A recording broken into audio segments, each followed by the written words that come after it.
Well, this looks like it's going to be a very special day. There isn't a cloud in the sky. The sun is out bright like it's a summer day. A little chilly. It's not a summer day anymore.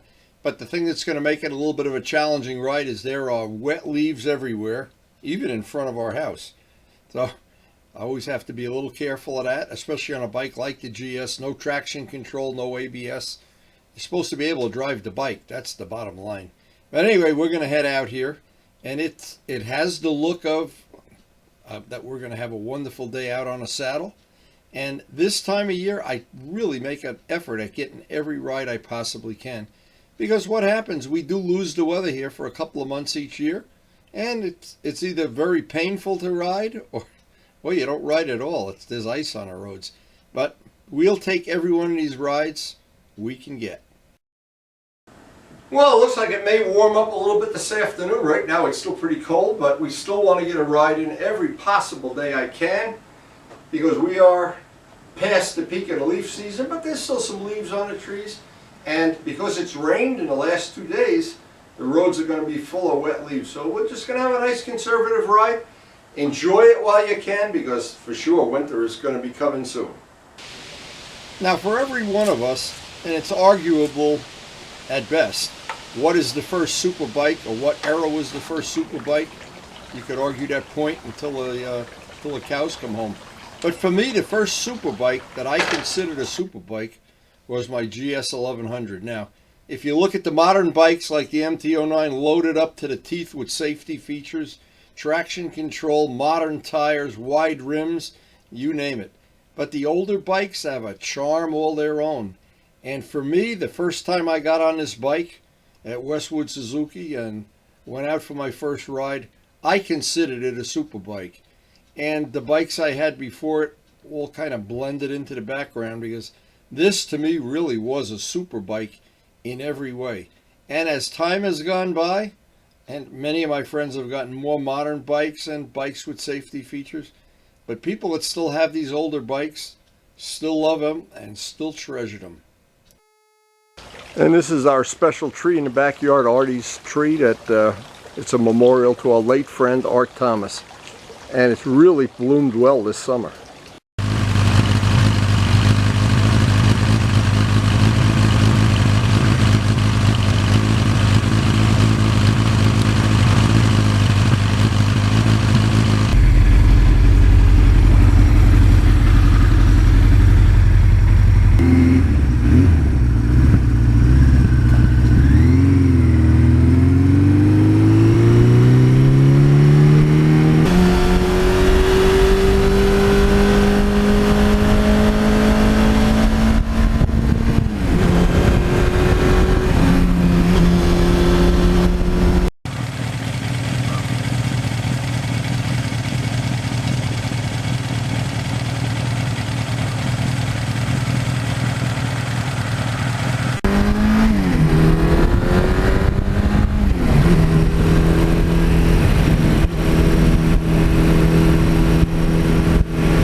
It doesn't matter whether you have a really old super bike or a brand new super bike with all the electronic features.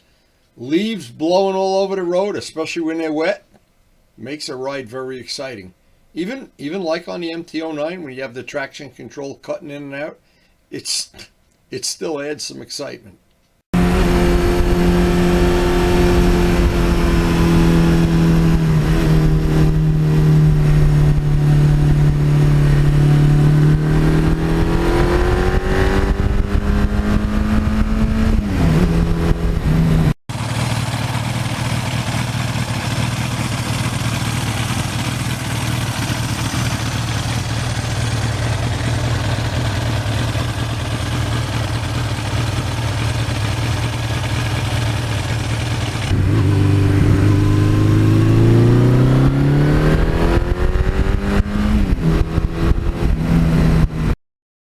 And I'm sure the only people that go back like I do, way into the 70s and 80s, yeah, a super bike might be defined as something totally different than if you started riding motorcycles 10 years ago. It could be a totally different definition.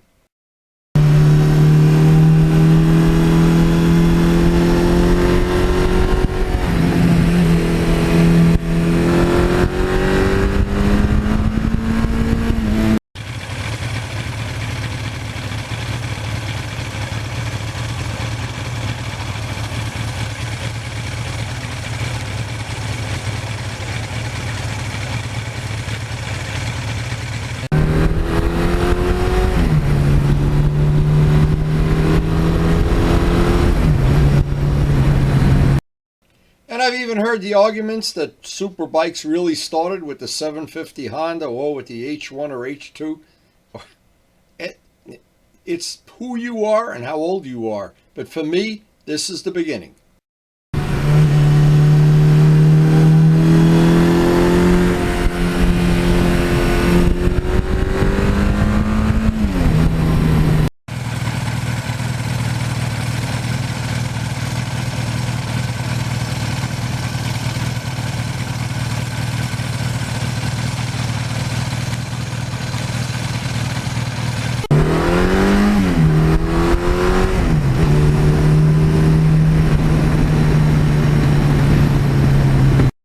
And what's really nice is when you come around a corner in some areas, and there's almost no leaves in the street. People have pushed them all to the side or raked them up.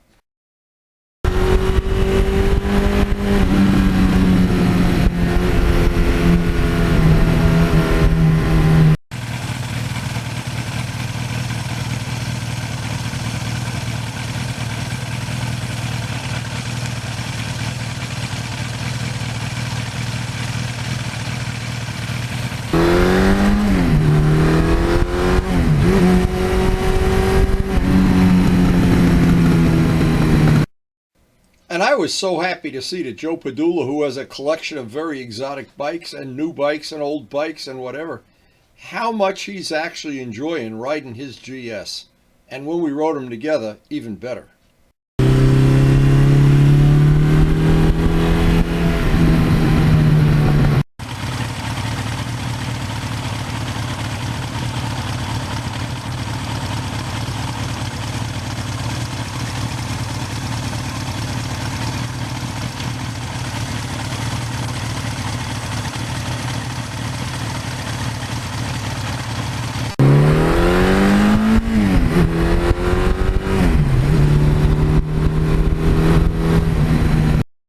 Now, the other argument is that superbikes, the real first superbikes, came with the electronics and the traction control and all the things that, well, that the modern bikes have. Oh, it's all in the eye of the beholder.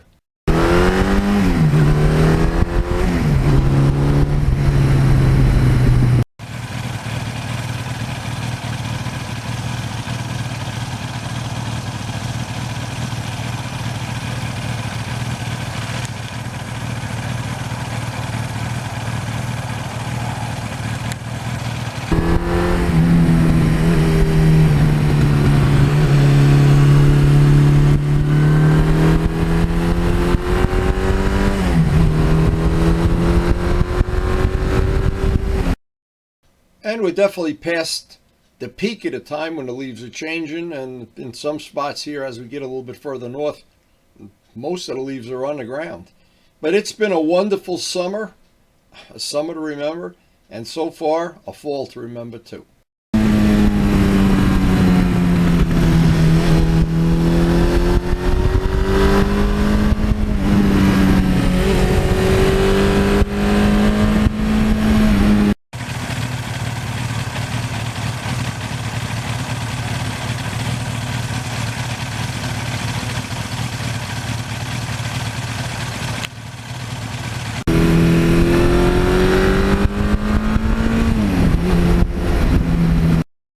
For the young guys that don't go back into the 80s, the superbike phenomenon was all about ETs and drag racing. Everybody wanted to have the fastest ET in the drag racing.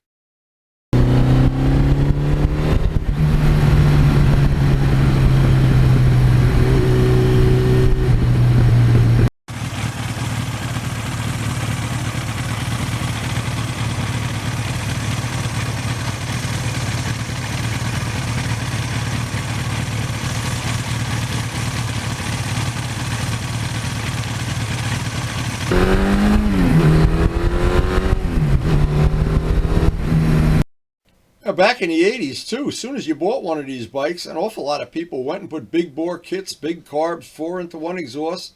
All kinds of accessories were available, and it was fun basically taking them to the drags and see who was fastest.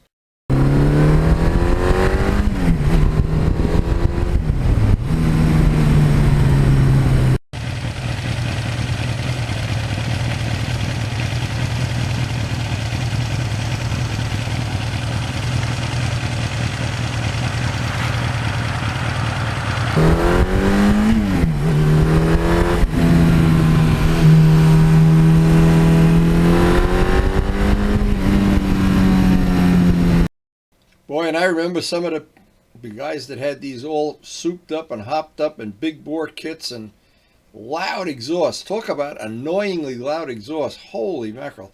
I think half of them didn't have any baffles at all of them, 4-into-1s. It was a great time to be alive.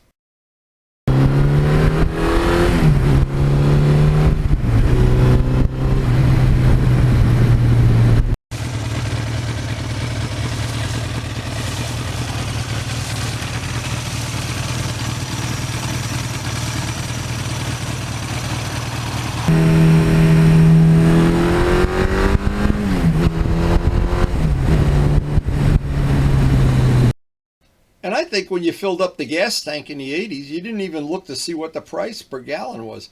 It was so cheap, you just filled it up and took a few bucks out of your pocket and you were done. Not like today.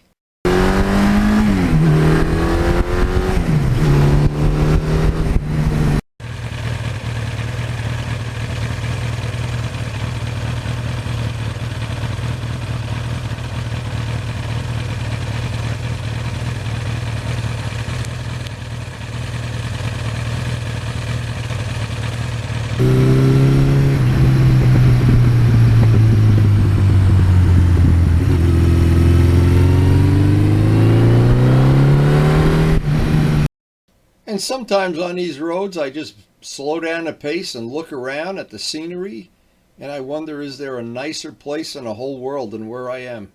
It's really nice here.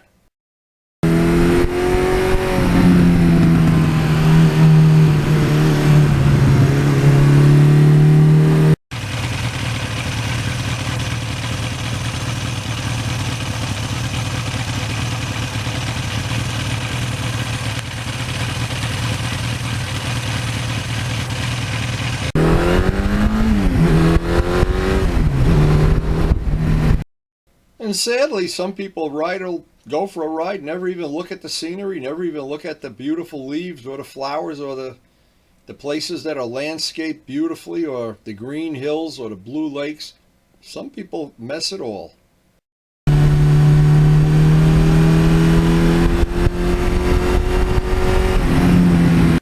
Just happens to be one of my favorite sections right here. And it's always got some little slippery spots, some little spots where the leaves have worked their way out onto the street. Very challenging, very challenging.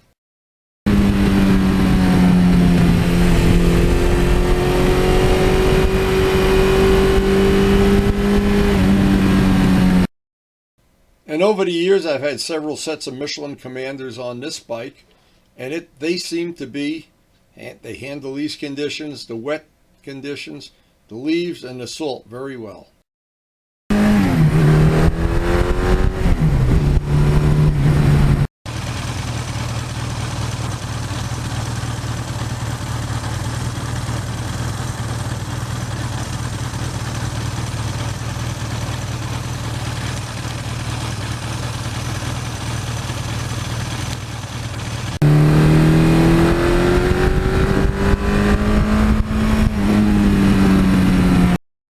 But my definition of a super bike starts with this era of bike. Somewhere around there, the bikes just got real powerful. The brakes started to work real well.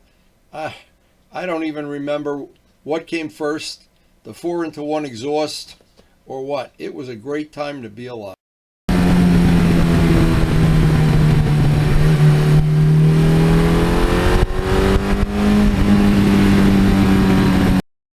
And it's still a great time to be alive right now. If you look around at the scenery, if you're enjoying riding whatever bike you enjoy the most, it just couldn't be a better life. Just couldn't be better.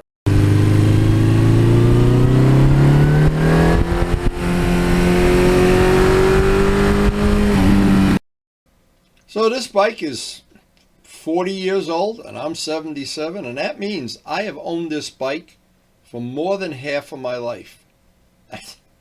Now, I always think, how many things have I got that I've owned for more than half of my life? Not that many.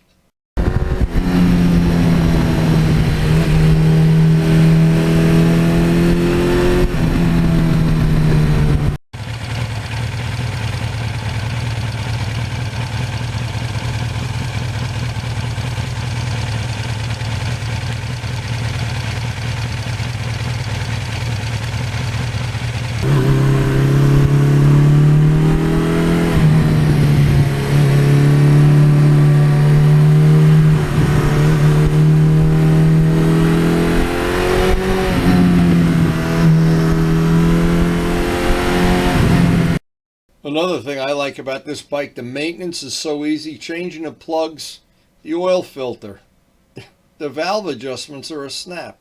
Every part of it is easy to maintain, unlike some of the really modern bikes where you could spend thousands.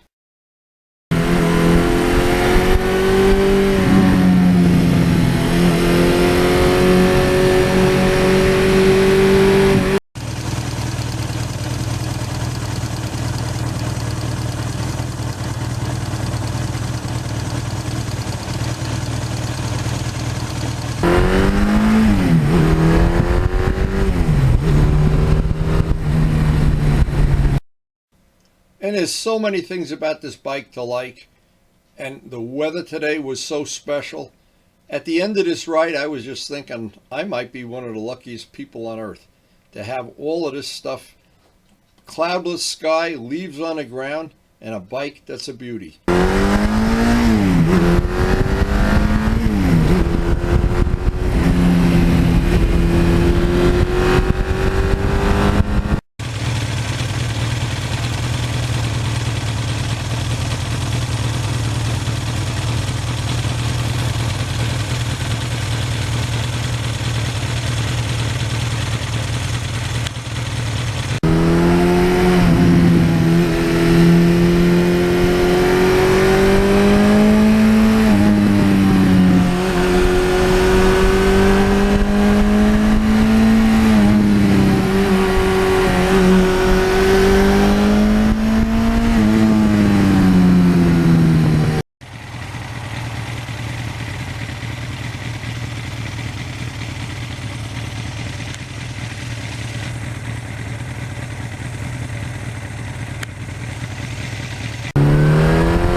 And right now at the end of this ride, I am so glad I have the seat that's on this bike is so comfortable.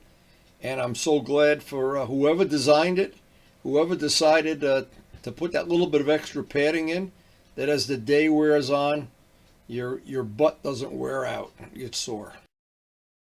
And sometimes on these back roads, there's just enough leaves to make it challenging just to get by. It can get challenging.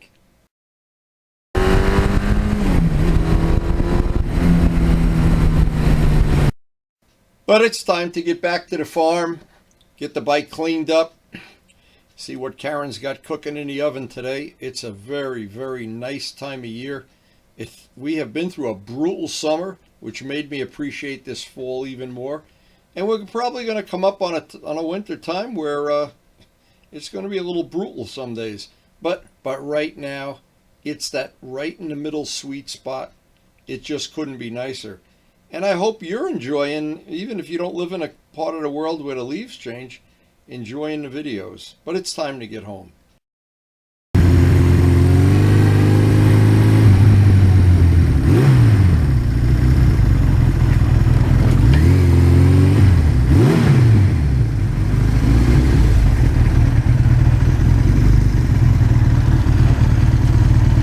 Oh, just a beautiful fall day. I don't know if it really ever gets any better than this.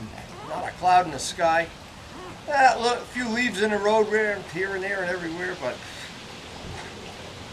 the GS never disappoints. None of my bikes do. I don't know why. Maybe I'm the only disappointing thing in the whole crew anyway. Anyway, I hope you did enjoy sharing a little piece of our life as we get into the fall of the year. So, again, it is subjective about if this is the original super bike, one of the original ones, or a little bit too early, or maybe a little bit too late. But for each person, you're going to pick the one that you think it is. And I just wanted to share that that's the first bike I ever bought and I ever rode from brand new that I really thought was the first super bike. But not everybody agrees, and some people think it was the first time they put fairings on bikes, or the first time they turbocharged bikes, or did this or that, or put electronics on. But the point is, all the bikes are fun. I have old bikes, I have new bikes, and I wouldn't trade any of them. It's a nice, humble collection I have. I managed over the years to get one from every 10-year period, and then Karen put the cherry on a sundae with the MT-09. And the evil twins allow me to stay interested in bikes after they get old. Anyway, I hope you enjoyed the video. Thanks so much for watching.